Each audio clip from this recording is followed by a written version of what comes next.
നമ്മൾ ഇന്ത്യൻ ക്രിക്കറ്റിൽ കുറച്ച് കാലമായിട്ട് കാണുന്നത് നിരവധി വിവാദങ്ങളാണ്. ഇപ്പോൾ നമ്മൾ ഏഷ്യ കപ്പിൻ്റെ സമയത്ത് ഇന്ത്യയും പാകിസ്ഥാനും തമ്മിലാണെങ്കിൽ ഇപ്പോൾ പുതിയൊരു വിവാദത്തിനും കൂടി തിരികൊളുത്തിരിക്കുകയാണ്. ഇന്ത്യ ബംഗ്ലാദേശ്. നമുക്കറിയാം മുസ്തഫിസുർ റഹ്മാനെ കൊൽക്കത്ത നൈറ്റ് റൈഡേഴ്സിൽ കളിപ്പിക്കുന്നതുമായി ബന്ധപ്പെട്ട് വലിയ പ്രതിഷേധങ്ങൾ ഇന്ത്യക്കകത്ത് ഉയർന്നിരുന്നു. അതിന് കാരണങ്ങളും ഉണ്ട്. കാരണം ബംഗ്ലാദേശിൽ ന്യൂനപക്ഷങ്ങൾക്കെതിരെ നടക്കുന്ന അറ്റാക്കിലൊക്കെ പ്രതിഷേധമായിട്ട് മുസ്തഫിസുറിനെ കളിപ്പിക്കരുതെന്നാണ്. അത് എത്രത്തോളം ലോജിക്കലാണെന്നൊക്കെ ഉള്ളത് ഓരോരുത്തരുടെ വീക്ഷണത്തിനനുസരിച്ചായിരിക്കും.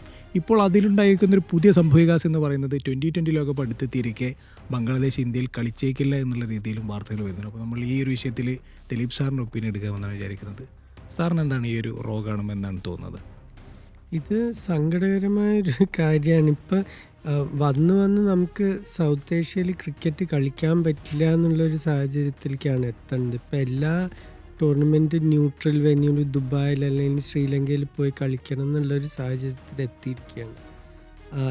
ഇതിൽ പക്ഷേ BCBയുടെ ഭാഗത്തു നിന്ന് അവരെങ്ങനെ കംപ്ലയിൻറ്റ് ചെയ്യുമെന്ന് എനിക്കറിയില്ല. എന്താ വെച്ചാൽ ഇപ്പോൾ ഏഷ്യ കപ്പിൻ്റെ കാര്യമാണെങ്കിൽ അത് തുടങ്ങണതിന് എത്രയോ ആഴ്ച അല്ലെങ്കിൽ മാസങ്ങൾ മുമ്പ് തന്നെ ഇന്ത്യ പ്രൈവറ്റായിട്ട് പറഞ്ഞിട്ടുണ്ടായിരുന്നു ഞങ്ങൾ പാകിസ്ഥാനിലേക്ക് പോവില്ല എന്ന്. ചാമ്പ്യൻസ് ട്രോഫിയുടെ സമയത്തും അത് തന്നെയായിരുന്നു നിലപാട്. അത് കാരണമാണ് ഇപ്പോൾ ICC ലെവലിൽ തന്നെ ഒരു തീരുമാനം എടുത്തിട്ടുള്ളത് ഇന്ത്യയും പാകിസ്ഥാനും തമ്മിലുള്ള എല്ലാ കളിയും ന്യൂട്രൽ ഗ്രൗണ്ടിൽ നടത്തുള്ളൂ എന്നുള്ളത്.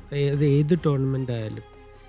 ഇത് പക്ഷേ ഈ T20 ലോകകപ്പിൻ്റെ ഫിക്സ്ചർ ലിസ്റ്റ് ഇടുമ്പോൾ ബംഗ്ലാദേശിൽ വലിയ ആഹ്ലാദമായിരുന്നു. 3 കളി കൽക്കട്ടയിൽ കിട്ടിയല്ലോ, ആൾക്കാർക്ക് വന്നും പോകാനും എളുപ്പമാണ്. അപ്പോൾ ഈ സുരക്ഷാ പ്രശ്നം ഇതൊന്നും അവർ ഉന്നയിച്ചിട്ടില്ല. പെട്ടെന്ന് ഈ മുസ്തഫിസുറിൻ്റെ കോൺട്രാക്റ്റ് റദ്ദാക്കുമ്പോഴാണ് ഇങ്ങനത്തെ ഒരു പ്രശ്നമുണ്ട് എന്നൊക്കെ പറഞ്ഞ് ICCയിലേക്ക് പോകുന്നത്. അപ്പോൾ ICC ഇനി എന്ത് ചെയ്യും? അവർക്ക് ഈ ലാസ്റ്റ് മിനിറ്റിൽ മാറ്റുക എന്ന് പറഞ്ഞാൽ കോടികളുടെ നഷ്ടത്തിൻ്റെ കാര്യമാണ്. അല്ല, നമ്മൾ ഈ മുസ്തഫിസുറിനെ മാറ്റുന്നത് എനിക്ക് തോന്നുന്നത് ഒരു പൊളിറ്റിക്കൽ ഡിസിഷൻ അല്ലേ സത്യം പറഞ്ഞാൽ? എനിക്ക് അതിനെപ്പറ്റി ഒരു അഭിപ്രായമില്ല. എന്താ വെച്ചാൽ ഈ സ്പോർട്സിൽ നമുക്ക് അനാവശ്യമായിട്ട് രാഷ്ട്രീയം കൊണ്ടുവരേണ്ട ആവശ്യമില്ല. പലപ്പോഴും ഞാൻ എൻ്റെ നേരിട്ടുള്ള അനുഭവത്തിൽ കണ്ടിട്ടുള്ളത് 2 രാജ്യങ്ങൾ തമ്മിലുള്ള ബന്ധം നന്നാക്കാനുള്ളൊരു വേദിയാണ് ശരിക്കും സ്പോർട്സ്. ഇപ്പോൾ കുറേ കാലം മുമ്പ് ചെന്നൈയിലത്തെ ക്രൗഡ് പാകിസ്ഥാൻ ടീം ജയിച്ചപ്പോൾ അവർക്ക് അപ്ലോസ് കൊടുക്കുന്നത്, അല്ലെങ്കിൽ ഇന്ത്യൻ ടീമിന് പാകിസ്ഥാനിൽ കിട്ടിയ റിസപ്ഷൻ 2004 ഇതൊക്കെയാണ് സ്പോർട്സിൻ്റെ പവർ ശരിക്കും. അതല്ലാതെ ഇപ്പോൾ ഒരു ബംഗ്ലാദേശ് കളിക്കാരൻ കളിക്കാത്തത് കൊണ്ട് അവിടുത്തെ ന്യൂനപക്ഷങ്ങൾക്ക് ഒരു ബെനിഫിറ്റും കിട്ടാൻ പോകുന്നില്ല. എനിക്ക് തോന്നുന്നു 2 സൈഡിൽ നിന്നും ഒരു ഇലക്ഷൻ അല്ലെങ്കിൽ ഒരു പൊളിറ്റിക്കൽ പ്രഷർ എന്ന് തോന്നുന്നു. ഇന്ത്യയിലാണെങ്കിൽ തീർച്ചയായിട്ടും ഇപ്പോൾ ബംഗ്ലാദേശിൻ്റെ നിലപാട് വളരെ വ്യക്തമാണ്. അവിടെ മാർച്ചിൽ ഇലക്ഷൻ നടക്കാൻ പോവാണ്. ഇത് ഇംഗ്ലീഷിൽ പ്ലേയിങ് ടു ദ ഗാലറി എന്ന് പറയും. അത് മാത്രമേ ഉള്ളൂ, അത്രേ ഉള്ളൂ, വേറെ ഒന്നുമല്ല. ഇതിപ്പോൾ അവരുടെ വോട്ടർമാരെ ഇതാക്കാൻ വേണ്ടി അവർ കുറച്ച് ആക്ഷൻ കാണിക്കണം. അത് പ്രസ്താവനയായാലും ഈ ICCയിലേക്കുള്ള എഴുത്തായാലും ഇതൊക്കെ അതാണ്. അതേപോലെ ഇപ്പോൾ വെസ്റ്റ് ബംഗാളിലും ഇലക്ഷൻ നടക്കാൻ പോകും. അപ്പം മമതാ ബാനർജിയും BJPയും തമ്മിലുള്ള പ്രശ്നങ്ങൾ അവിടെയുണ്ട്. അപ്പം ഇതിൻ്റെ ഒക്കെ നടുക്ക് ക്രിക്കറ്റാണ് നഷ്ടപ്പെടുന്നത്. എനിക്ക് തോന്നുന്നു ആകെ ബംഗ്ലാദേശിൽ നിന്ന് മുസ്തഫിസുർ മാത്രം ഉണ്ടായിരുന്നു, അതിലുള്ളൊരു വേൾഡ് ക്ലാസ് ആയിരുന്നു. പിന്നെ വേറൊരു കാര്യം, സുരക്ഷിതത്തിൻ്റെ കാര്യം പറയുമ്പോൾ ഒരു കാര്യം നമ്മൾ നോട്ട് ചെയ്യേണ്ടത്, ഈ ബംഗ്ലാദേശ് ഇന്ത്യയിൽ വരാൻ അവർക്ക് പേടിയാന്ന് പറയുമ്പോൾ അവരുടെ എല്ലാ കാലത്തെ ഏറ്റവും മികച്ച കളിക്കാരൻ ഷക്കീബ് അൽ ഹസൻ അമേരിക്കയിലെപ്പോൾ നാട്ടിൽ പോകാൻ പേടിയാണ്, കള്ളക്കേസിൽ കുടുക്കി ജയിലിലാക്കുമെന്ന് പേടിച്ചിട്ട് അവരുടെ എല്ലാ കാലത്തെയും ഏറ്റവും മികച്ച ക്രിക്കറ്റർ സ്വന്തം നാട്ടിൽ സേഫ് അല്ല എന്ന് പറയുമ്പോൾ അവർ ബാക്കിയുള്ളവർക്കെതിരെ വിരൽ ചൂണ്ടണതിൽ വലിയൊരു അർത്ഥമില്ല. അതായത് നമ്മൾ ഈ എന്താ പറയുക, ബംഗ്ലാദേശിനുള്ള ദേശത്തിൽ ബംഗ്ലാദേശ് പ്ലേയേഴ്സിനെ പലരും വെറുക്കുന്നത് അതിലും ലോജിക്കില്ല. കാരണം പലരും ഇപ്പോൾ ഹസീനയുടെ ഇതിൽ മന്ത്രിയായിരുന്നു മുർത്തസ. അങ്ങനെ ഇതിൽ ഒരു അർത്ഥമില്ല. ഇപ്പം നമ്മൾ ഇന്ത്യൻ ടീംസിൻ്റെ കാര്യം എടുത്താൽ തന്നെ ഇപ്പോൾ ഇന്നലെ IL T20 ഫൈനലിൽ MI എമിറേറ്റ്സ് തോറ്റു. അതിൽ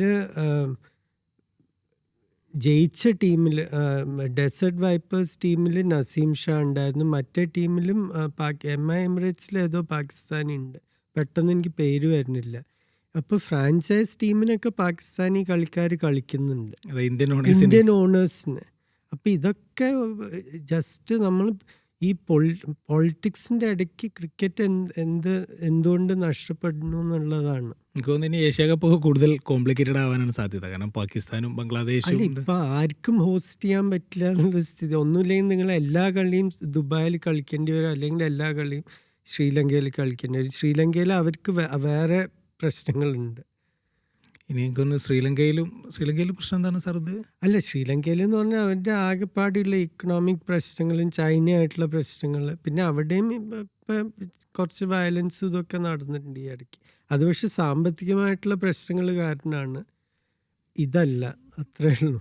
ഇന്ത്യൻ ക്രിക്കറ്റിലെ പൊളിറ്റിക്കൽ ഇൻഡിഫറൻസ് എല്ലാ കാലത്തും എന്താ പറയുക ഒരു ആരോപണമുള്ളതാണ്. ഇപ്പോൾ BJP സർക്കാരിന് മാത്രമല്ല അതിന് മുമ്പും ഉണ്ടായിരുന്നു. അതിൽ ഒരു മുൻകാലത്തിൽ നിന്ന് ഇപ്പോൾ എന്തെങ്കിലും ഒരു പ്രത്യക്ഷമായ മാറ്റങ്ങളുണ്ടോ? കുറച്ചും കൂടി ഇടപെടൽ കൂടിയിട്ടുണ്ടോ? അല്ലെങ്കിൽ എന്താണ് സാറിൻ്റെ ഒരു വീക്ഷണം എന്താണ്? ഇടപെടൽ കൂടിയിട്ടുണ്ടെന്ന് ഞാൻ പറയില്ല. എന്താ വെച്ചാൽ ഇതിപ്പോൾ BCCI എന്ന് മാത്രമല്ല, ഇപ്പോൾ ഏഷ്യയിലത്തെ പൊതുവെ എല്ലാ ക്രിക്കറ്റ് ബോർഡും അവർ ഇൻഡിപെൻഡൻറ്റ് ബോഡിയാണെന്ന് കാണിക്കുന്നുണ്ടെങ്കിലും അവസാനം ഉത്തരം പറയേണ്ടത് ഗവൺമെൻറ്റിനോടാണ്.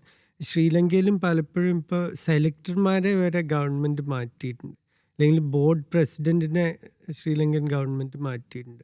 ബംഗ്ലാദേശിലും അതേപോലെ.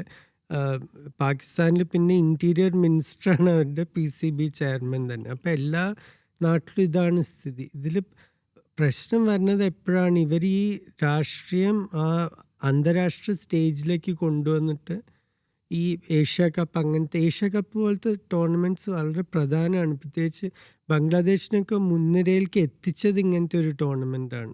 അഫ്ഗാനിസ്ഥാൻ, ഇവർക്കൊക്കെ കളികൾ കിട്ടിയത് ഈ ഒരു വേദി കാരണമാണ്. അല്ല, ഈ ബംഗ്ലാദേശ് ഇപ്പോൾ IPLന്റെ സംപ്രേക്ഷണാവകാശം ഇല്ല, അല്ലെങ്കിൽ ബംഗ്ലാദേശ് അതിലൊരു അർത്ഥമില്ല.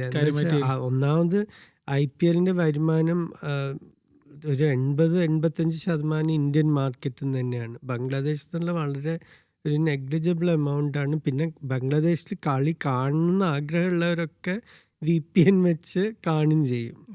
മറ്റ് ബംഗ്ലാദേശിൻ്റെ ഡൊമസ്റ്റിക് സ്ട്രക്ചറിൻ്റെ സ്ഥിതി എന്താണ് സാർ നിശ്ചയിച്ചിട്ടുണ്ടോ? പ്രത്യേകിച്ച് ഈ BPL അവിടെ ബംഗ്ലാദേശ് പ്രീമിയർ ലീഗ് നടക്കുന്നത്. അത് വൻ പ്രശ്നങ്ങളാണ്.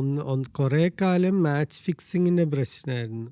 പിന്നെ ഇപ്പം അവിടെ വയലൻസ് കാരണം പല ടീമുകളും എവിടെ കളിക്കാൻ പോകണമെന്നും കൂടി അറിയില്ല. ഇപ്പം ആകെപ്പാടെ രാജ്യത്ത് മുഴുവൻ പ്രശ്നമാണ്. പിന്നെ ഇതിൽ ഇന്ത്യ ആയിട്ടുള്ളൊരു പ്രധാനമായിട്ടുള്ളൊരു പ്രോബ്ലം എന്താന്ന് പറഞ്ഞാൽ, ഷെയ്ഖ് ഹസീന, മുജീബുർ റഹ്മാൻ്റെ കുടുംബം ആ ചരിത്രത്തിൽ നിന്നാണ് ആൻറ്റി ഇന്ത്യ ഫീലിംഗ് ഏറ്റവും അധികം വരാനൊരു കാരണം. അഭയം കൊടുത്തതും ഇന്ത്യയാണ്. അതാണ്. ഏതായാലും നമ്മൾ ഈ വിഷയം ഇവിടെ നിർത്താമെന്നാണ് വിചാരിക്കുന്നത്.